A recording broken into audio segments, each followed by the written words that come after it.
how much money would it take for you to be happy?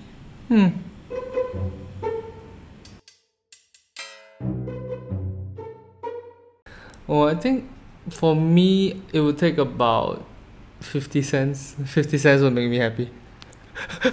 Like, let's say I'm walking on the road, right? And I see on the floor there's money. It wouldn't take too much to make me happy. I think 50 cents is my minimum threshold for money happiness. Money happiness, okay. Yeah. Well, okay, the way I saw the question is more like a more open question, like to make you happy for the rest of your life, sort of thing. Yeah, so I would say just enough so that I don't have to work. You know, so I can just use this reserve money to do whatever that I want. It doesn't have to be a lot. It just has to be enough so that I can survive and live comfortably, I guess. I see. So how much would that be? We actually did some calculation and factoring in my age and assuming that I die at 70 or something. 70. Yeah. That would be about 600,000, was it? 612,000. Yeah, so with that amount of money, I think it would be enough for me to live a comfortable life. But that's just happy for the rest of your life, right? Yeah. But what about for a short period of time to be happy? I don't think I'll pick up coins. As in, it's just coins are just so hard to pick up anyway. So really? Yeah. Really? Like you see a $1 coin, you wouldn't pick it up? If it's $1, and if nobody has to pick it up, like nobody's there, and nobody wants to pick it up. I don't know. I really don't really pick up money, or I don't even see money hanging around the floor anyways. I think if you have a magnet, you know how Singapore coins now are magnetic? Yeah. So if you had a magnet, a strong magnet, you don't even need to pick them up. You can just like dangle it from a string and pick up money as you go along. Okay. It's a good idea. You know what you could do? You could install it in a secret compartment in your shoes.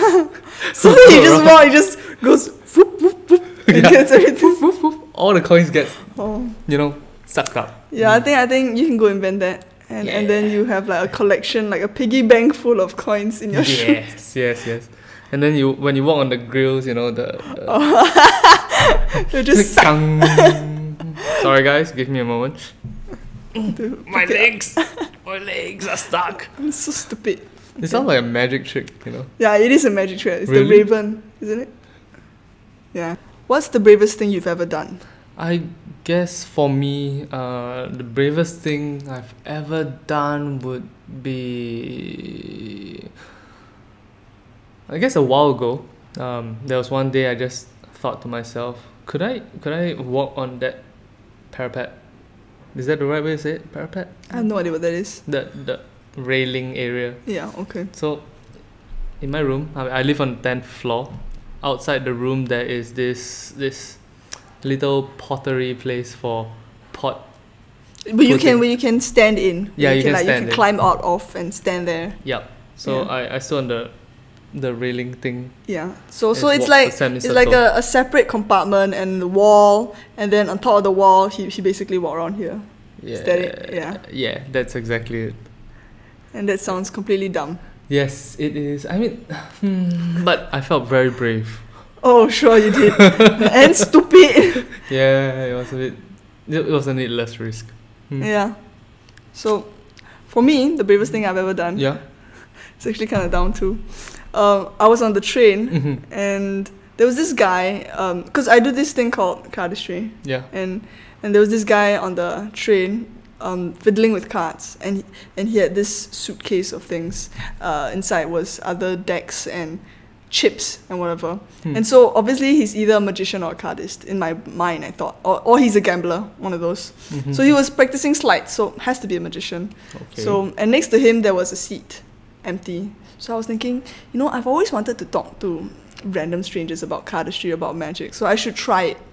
And then I took a few stops on the train to like muster up the courage to talk to the guy, right? Okay. And yeah, because I just don't usually talk to strangers anyway, so it took a lot of courage, And then eventually I sat down next to the guy and I said, so do you do magic? And then the guy's like, yeah, actually I do a bit of it. And then he was about to do some stuff, and then he realized that it's his stop. so he had to stand up. And he's like, "Oh, see you," and then No. he left. No. Oh, that's so sad. No. I know, right? I took so long to like, okay, this is okay. I need to talk to the guy. I need to ask him about magic. Yeah. Because, you know, it's a cool conversation. Yeah. And then you sit down, bye.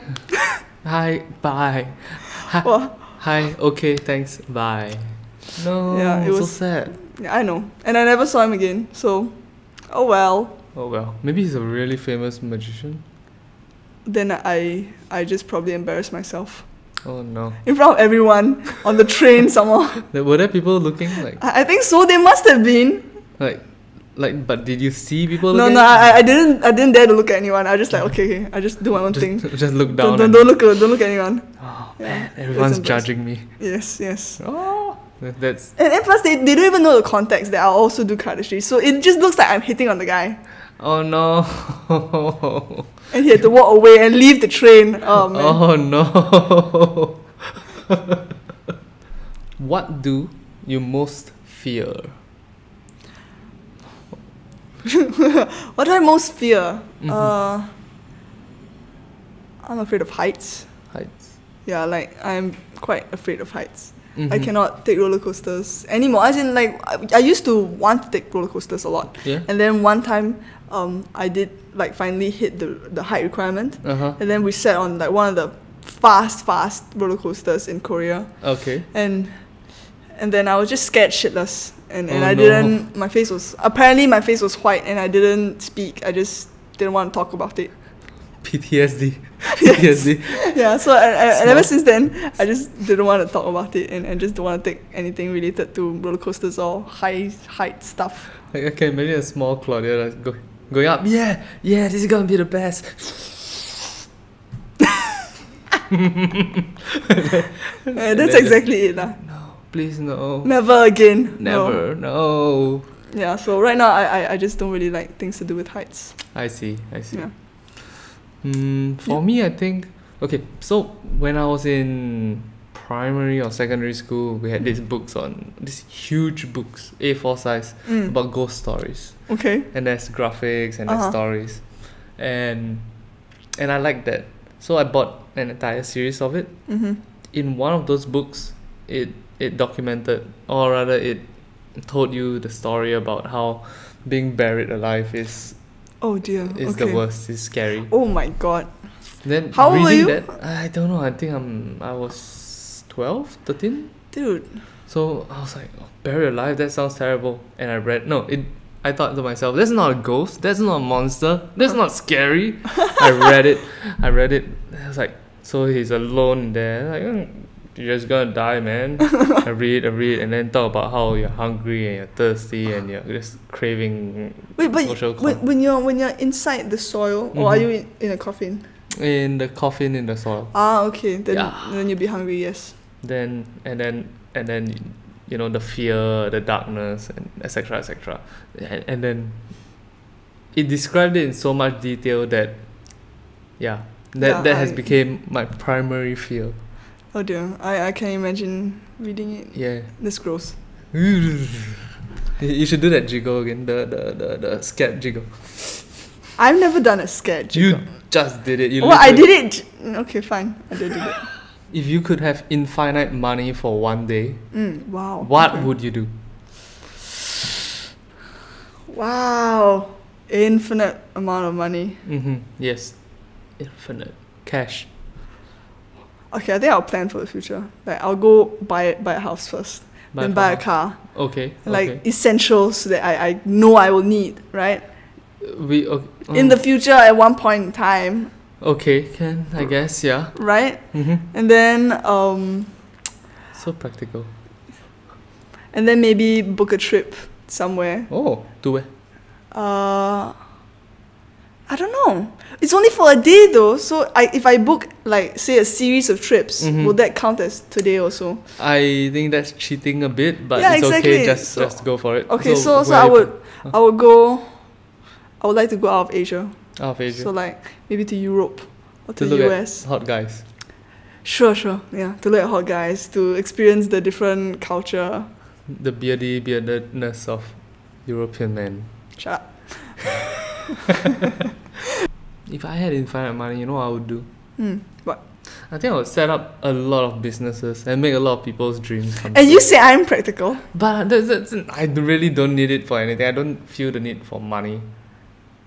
So you're saying you don't need money?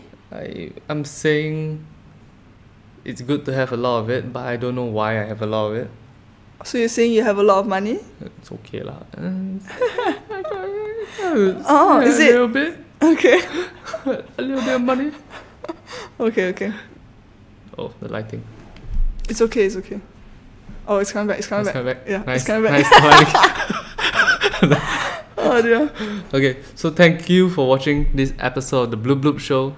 Tell us, if you had infinite money, what would you do? Yeah, leave it in the comments down below, and don't forget to like and subscribe, and we'll see you in the next video. Bloop bloop. Bloop.